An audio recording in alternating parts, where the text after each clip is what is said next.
தமிழக வெற்றிக் கழகம் அவங்களுடைய ஓட் பர்சன்டேஜ் எவ்வளவா இருக்கும்? எனக்கு தெரிஞ்சு இந்தியா டுடே சொன்ன மாதிரி கண்டிப்பாக ஜெயிக்கணுங்கிறது எண்ணம்.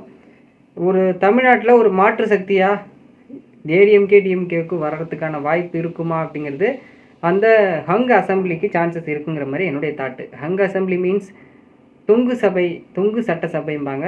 2 டீமுக்குமே ஐபிஎல் மேட்ச்லேயே போயிட்டுருக்க 2 கட்சிக்குமே மெஜாரிட்டி இல்லை அப்படின்னா 234 மொத்த தொகுதி.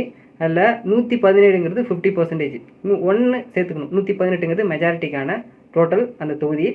118 இல்லாமல் ஏடிஎம்கேவும் 100 டிஎம்கேவுக்கு 100 அப்படின்னா அந்த 2 இதில் 34 தொகுதி மேபி சொல்கிறேன் தாவேகா வின் பண்ணுறாங்க அப்படின்னா எந்த பக்கம் தாவேகா போகிறாங்களோ அவங்க அந்த மெஜாரிட்டியை யூஸ் பண்ணிக்கலாம்.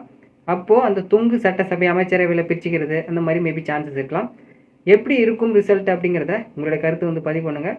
வீடியோ பிடிச்சா லைக் பண்ணுங்கள், ஷேர் பண்ணுங்கள். தேங்க்ஸ் ஃபார் வாட்சிங்.